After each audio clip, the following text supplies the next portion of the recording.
दोस्तों, क्या प्राचीन सभ्यताओं के पास ऐसी एडवांस टेक्नोलॉजी थी जो आज के आधुनिक विज्ञान को भी टक्कर दे सके? आज हम इसी सोर्स मटेरियल का विश्लेषण करने वाले हैं और इन हैरतअंगेज दावों को मॉडर्न फिजिक्स, खासतौर पर रेडिएशन और थर्मल एनर्जी के चश्मे से देखेंगे। आइए इस रहस्य की गहराई में चलते हैं और देखते हैं कि क्या सच में हमारे इतिहास के पन्नों में कुछ ऐसे राज दफन हैं जिन्हें विज्ञान अब जाकर समझ पा रहा है। सबसे बड़ा सवाल जो हमारे सामने आता है वो ये है कि क्या महाभारत और रामायण में जिन ब्रह्मास्त्र और दिव्य अस्त्र का जिक्र है वो सिर्फ किस्से कहानियां हैं, या फिर क्या वो किसी भुला दी गई हाईली एडवांस्ड सभ्यता का ठोस प्रमाण है। अगर हम इन हथियारों की शक्ति को मॉडर्न फिजिक्स के नजरिए से देखें तो सच में दिमाग चकरा जाता है।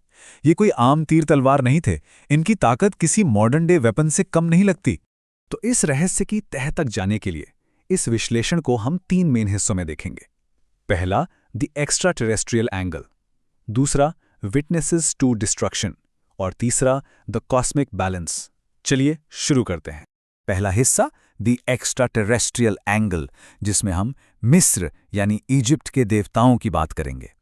अब देखिए, एक बहुत ही हैरान करने वाली थ्योरी यह है कि मिस्र के सन गॉड रा, जिन्हें लोग एक पौराणिक देवता मानते हैं, असल में एक एलियन ट्रैवलर थे।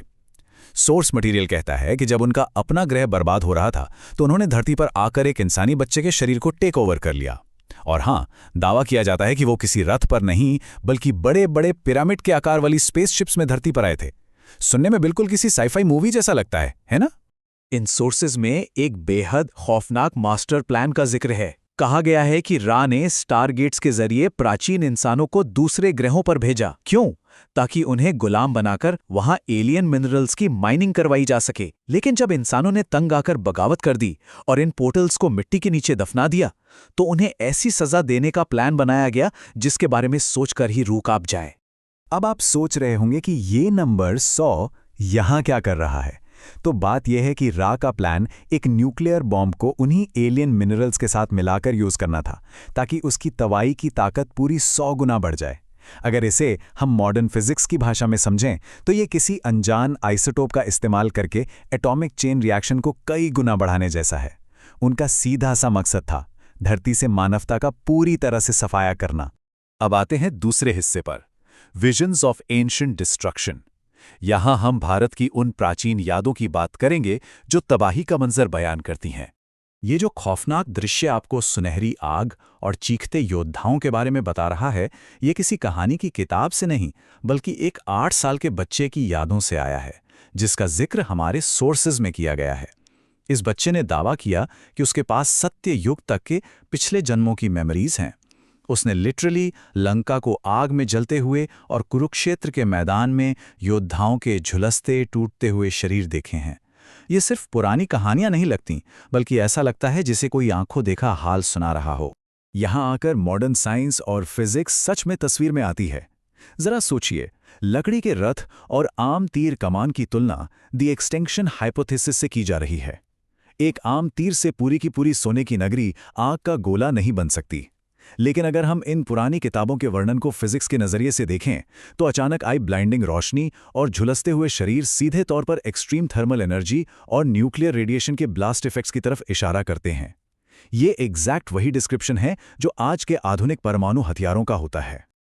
अब बढ़ते हैं अपने आखिरी और तीसरे हिस्से की तरफ, द कॉस्मिक एनर्जी बैलेंस। चलिए सूक्ष्म यानी एस्ट्रल जगत की खोज करते हैं। यहाँ सोर्स एक स्पिरिचुअल सीकर प्रणव की कहानी बताता है। प्रणव ने अपनी एस्ट्रल जर्नी यानी सूक्ष्म यात्रा के दौरान ये जाना कि हमारा पूरा ब्रह्मांड एक बेहद नाजुक ऊर्जा के संतुलन पर चल रहा है।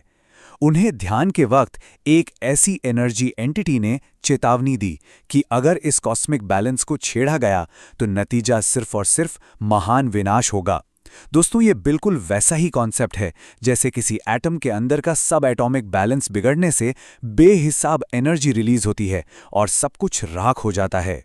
इन्हीं थियरीज में शून्य का जिक्र आता है। शून्य यानी अंतरिक्ष का वो डीप वॉइड, वो खालीपन जिसमें एक ऐसी प्राचीन और ताकतवर ऊर्जा छुपी है जो एब्सोल्यूट निर्माण और एब्सोल्यूट विनाश दोनों कर सकती है। मॉडर्न विज्ञान इस कॉन्सेप्ट को जीरो पॉइंट एनर्जी या क्वांटम वैक्यूम कहता है। थियोरी ये है कि शायद उन प्राचीन साम्राज्यों ने इस शून्य की ऊर्जा को कंट्रोल करना और उसे एज अ वेपन यूज करना सीख लिया था, और इन बेहद ताकतवर कॉस्मिक फोर्सेस के साथ खिलवाड़ करके उन्होंने अपनी ही तबाही की स्क्रिप्ट लिख डाली।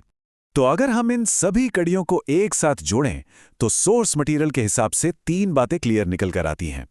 एलियन स्पेसशिप्स और super enhanced nuclear bombs, Bharat के प्राचीन युद्धों में अत्यधिक थर्मल डिस्ट्रक्शन की यादें, और स्पेस के डीप वॉइड यानी शून्य का वेपनाइजेशन। ये सभी दावे एक साथ मिलकर इस बात की तरफ इशारा करते हैं कि मानवता का ऐतिहासिक अतीत उतना शांत नहीं था जितना किताबों में पढ़ाया जाता है, बल्कि वो कहीं ज्यादा एक्सप्लोसिव और साइंटिफिकली एडवांस्ड था। तो आखिर में इन सभी दावों को समझने के बाद एक ही बड़ा सवाल जहन में आता है, क्या वाकई उस प्री हिस्टोरिक दौर में ऐसी परमाणु और थर्मल तकनीक मौजूद थी, या फिर ये सब सिर्फ हमारे पूर्वजों की एक लाजवाब और वाइल्ड कल्पना है? इतिहास और मॉडर्न फिजिक्स के इस कोलिजन पॉइंट पर आकर विचार करना वाकई दिमाग को हिला देता है। फैसला अब आपको करना है कि सच क्या हो सकता है। आज के इस विश्लेषण में हमारे साथ जुड़े रहने के लिए आप सभी का बहुत बहुत शुक्रिया।